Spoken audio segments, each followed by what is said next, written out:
Okay, so we're going to talk about wallets and why they need a refresh. I think that the answer is because the industry has been having a bit of a refresh. And so I'm so happy to have up on the stage here, we've got Mikhail Llewellyn from Blockade, a platform on a mission to protect us all from crypto scams, phishing, and the pitfalls of the uncharted, decentralized waters at a time when decentralization, at a time when user adoption grows exponentially, security becomes more important than ever. So this is a great perspective to have. We've got Jess Hallgrove from CEO of Reown. They are the builders of Wallet Connect network, which allows users to connect into thousands of apps from over 700 wallets. They work across all ecosystems and have SDKs for apps and wallets that make building easy. So pleasure to have you. And also, of course, May, no introduction needed, but May, they are the retail gateway for the ecosystem on Hedera. Hashpack users represent 95% of the Hedera user base, and it's just so great to have such a strong community leader up here with us. So let's dive into it. So I want to start off with kind of the evolution of wallets. And so I want to ask, I think May, I'll start off with you with this, but wallets really are the front line of user adoption for crypto and Web3, and they have grown into like whole hubs, and so much complexity is built into them now, and even protocols themselves. And how have wallets evolved over the last few years to adapt to this rapidly changing landscape? Yeah, I think when we look at wallets 4 years ago, we were looking at very simple apps that basically did transactions, and they could connect to dApps, and dApps were where things were happening. And now, as we move into a more mature market, as we move into more mature technology, people are using wallets as the gateway into those ecosystems. So we're not seeing now a splintered ecosystem where people want to use a DEX or they want to use a marketplace and they go there. Instead, we're seeing people come into a wallet and access the entire ecosystem from that central place. And so wallets have become a very central area to empower users and to access users for dApps and to connect them and be interfaces for dApps. And it's like, I read a report recently where you're now seeing that the user base of a wallet is extremely important. It basically represents your L1's capabilities on the retail front. And so making sure that those users are best served with the best UX, UI, and just can do what they want on the platform is super important, and the wallet is a central place for that. 100%. And Jess, I'd love to get your thoughts on this topic as well, of how you've seen wallets changing. Yeah, I mean, I think May's absolutely right. The role of the wallet has transformed from just somewhere that we hold assets to a place that we want to do more things, we want to swap, we want to buy, we want to on-ramp, we want to engage with different applications. I think that there's also a lot more change to come, and to your first question, which was why we need a refresh, is because I think that role is going to continue to evolve a lot. I'm a big believer that over the long run, the wallet will also be the place that we manage our identity, that we disclose and can share data about ourselves, that we want to pay for goods and services with. And so wallets have a big task right now to think about how they can serve all of those use cases. I think that there's role in every ecosystem for many different kinds of wallets. The right wallet for a new crypto newbie who's just getting started, who has a small amount of funds, is going to be very, very different from the right wallet for somebody who's very experienced, who wants to store their 401k. So I think at Wallet Connect, we've been, as you mentioned earlier, we work with over 700 different wallets across different ecosystems, everyone from Fireblocks on the institutional side through to mobile wallets, browser extensions. And we're a big proponent of the variety of wallets increasing so that we can really serve the needs of the specific user. Love that. And Michael, with your security angle, I'm really curious to get your thoughts on kind of what you've been seeing over the last couple of years or even year with how wallets have been changing. Well, I think one of the best changes that we've seen is the need to take security seriously, not just protecting the private key, which is what everyone traditionally thinks of a wallet doing, and that's very important. but also like what is a user signing and how are we giving them insights into what they're like doing with that transaction. So we've seen tons of cases. You could even kind of take Bybit in this case, even though it wasn't a fault of the wallet, but like basically someone was blind signing something and it turns out that gave away $1.4 billion. But this is happening at the user level where they're investing in tokens that turns out they have malicious content in them.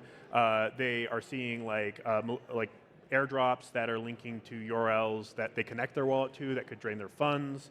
So we're seeing this in an area where like the more successful this industry is, the more money is on the table for hackers to go after, and that means they're going to be going after wallets in effect because that's where the users control those funds. And so I know we have more conversations for this later, but I think the big challenge that wallets are going to have is continuing to maintain a good user experience and allowing users to have like permissions to operate more freely than they could in a traditional financial institution, but they still have some of the protections they're used to when they leave walled gardens like PayPal or banks or things like that.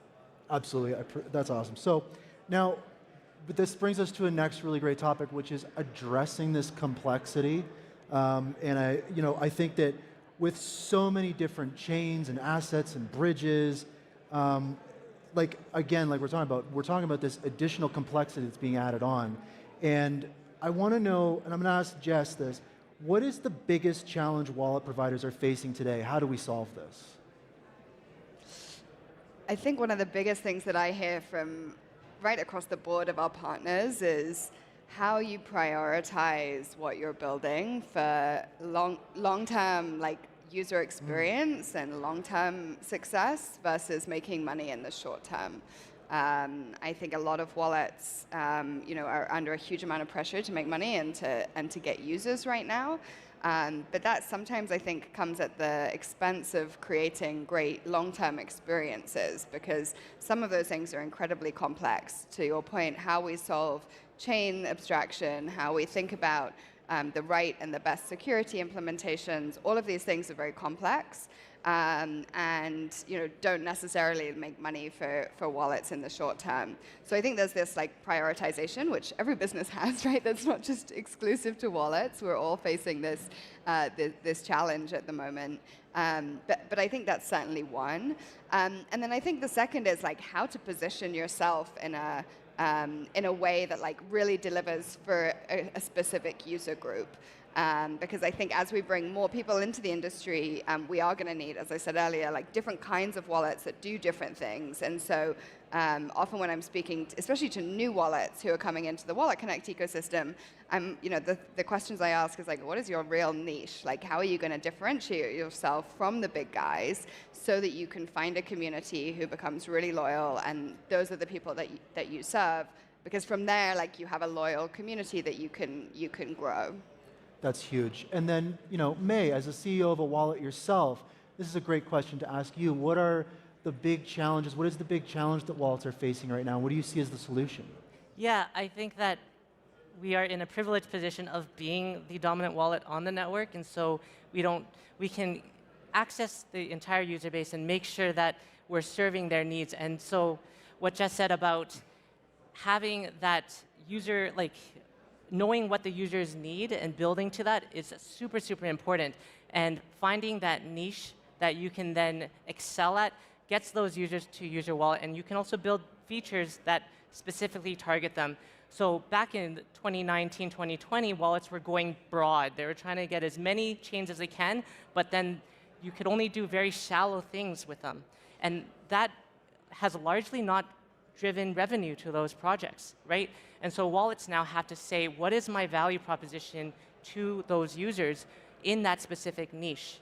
And how do I provide so much value that we are going to be able to generate revenue off of that? And we've done a lot of things around that with Hashpack.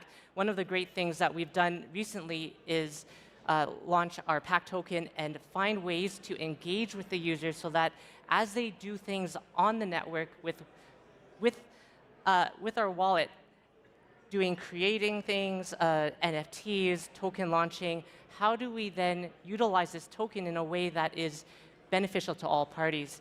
And I think that wallets need to be creative in that, and they need to know what their users are looking for. But I think we're seeing a lot of good things come out of that.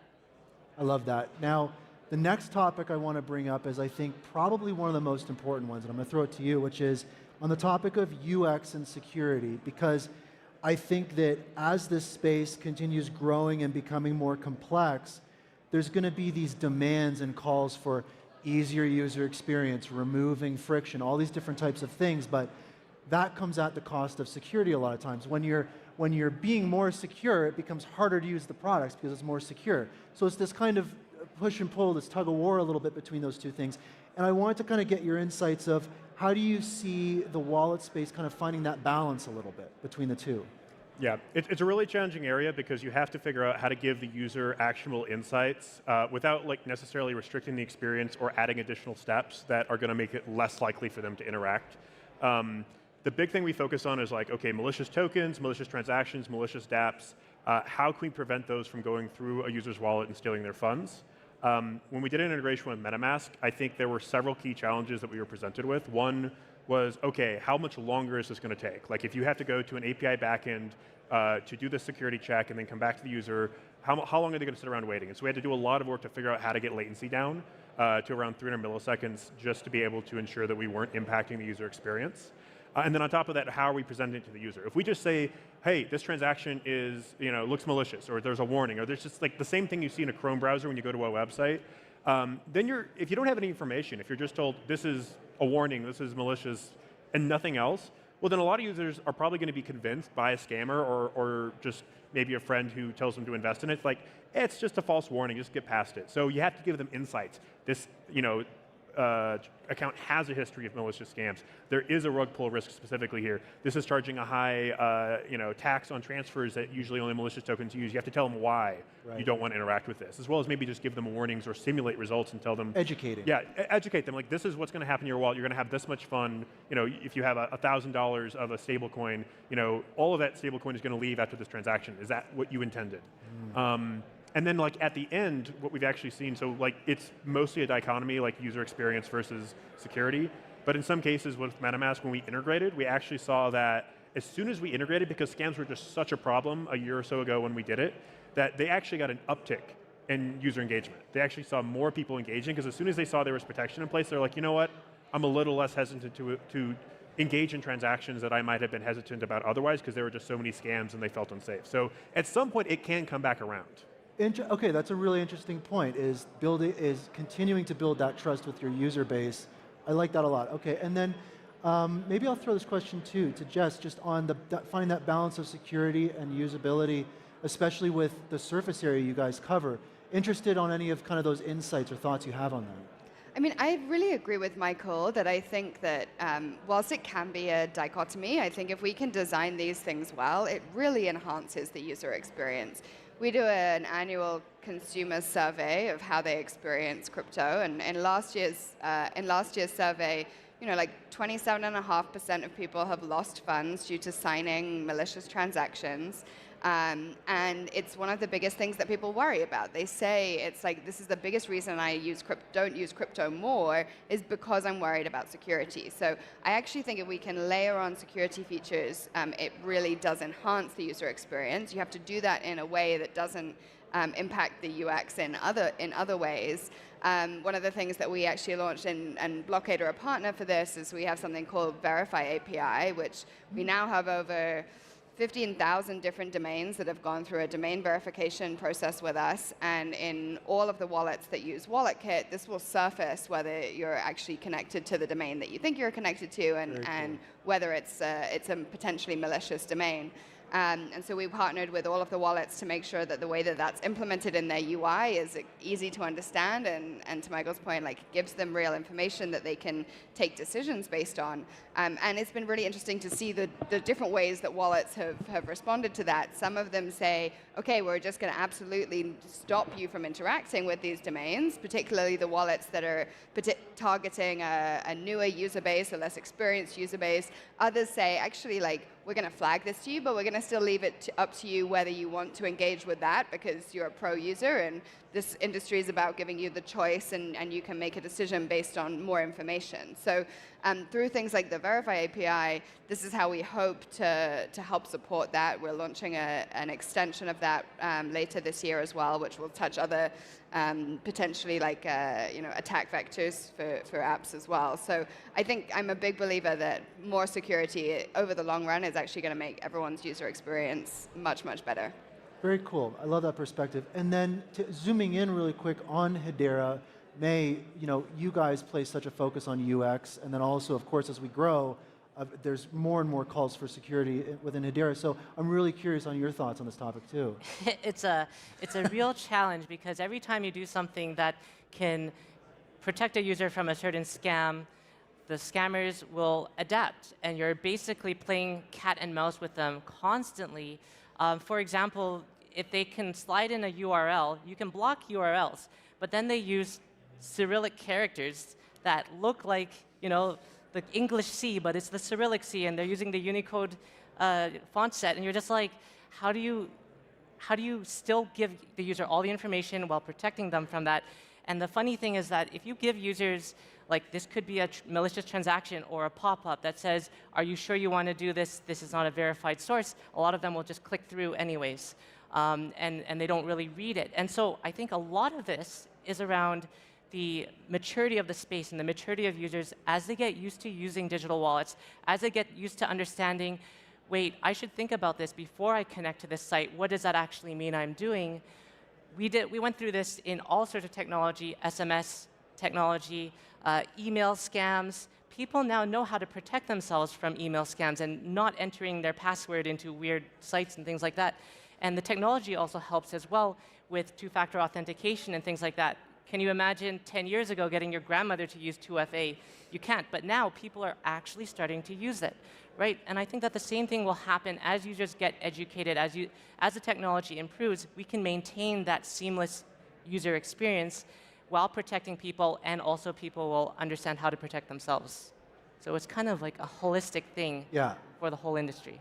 Love that. And then just in the last couple minutes here, I wanted to talk about kind of forward-looking stuff, but I mean, for me, like just kind of hearing what you guys are talking about, wallets really are, again, like at the forefront of user adoption, but it's so many other different things. I mean, like as you say, May, it's like the gateway to Web3. Like this is how people get in, and it's so important to focus and support those things. And when we look ahead, I'm really curious to know, and we'll just maybe go quickly between everybody, is what are the key innovations that you're seeing emerge in the future that you're most excited about in the wallet space? And maybe I'll start with you, Michael. Yeah, I mean, I'm very excited about what we're doing at Blockade with threat detection, and honestly, there's no like one technological solution. It's just like having very good like cybersecurity experts that are constantly like playing that cat and mouse game and able to keep ahead. But like, I think in terms of like technical innovations, I think the like kind of account abstraction like landscape, the ability to like create protections around how a wallet works without giving up custodial control, I think is very promising. My favorite like analogy to that is like my granddad wanted to buy crypto, and of course the first thing I told him was like, you give me the money, I'll buy what you want, you don't touch any of it.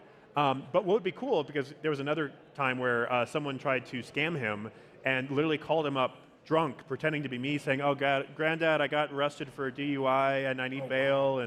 And luckily, he tried to send the money through bank. And luckily, my dad was a signature on the bank account and was able to stop it. So we need something like that for wallets, so that we have, like, if we want kids to interact, if we want an elderly to interact, if we want others, I think we're going to need some sort of protections like that. Maybe even like people, security solutions like Blockade that can step in and prevent transactions from going through when we see those threats. That's awesome. And Jess, key innovations. I definitely would have taken Michael's, because I think that that these things are going to really unlock a whole new user group. But if I have to pick a second one, I think that I'm particularly excited about the payment space and like more institutional adoption. I think that the wallet is going to become the place that, like, yes, I manage all my crypto stuff, but I can also buy my coffee, I can manage my subscriptions. Part of actually like a lot of the account abstraction work really enables that, us to set policies and permissions on accounts to say, I'm okay to spend 20 USDC each week on my Netflix subscription, and no longer have to use a really clunky escrow smart contract or delegate full access to my keys in order for that merchant to be able to do that. So I guess account abstraction is going to unlock a lot of those things. We're doing a lot of work also with payments companies, both from an e-commerce perspective and a point of sale perspective, so that my wallet can read a point of sale QR code and pay while I'm in a store. So I think the payment side for me is very exciting. That's awesome. And then May, besides the Yeah. Denver theme and Hashpack, Yeah. what are the key innovations you're excited about? I am super excited for decentralized identity. I think that expanding the user experience from just being a payments sort of thing into a transaction where you're transacting information and secure information about yourself and all of that comes into the decentralized identity realm, I think that that's super exciting. And I can't wait to see what's coming up in the future around that, in addition to the great things that you guys are talking about as well. Next to Daracon, I want to be able to get in using Hashpack and my digital ID on there instead of showing it to them at the time. Right? Yeah. That'd be fun. We'll put a pin in that. Well, thank you, everybody. You've been a wonderful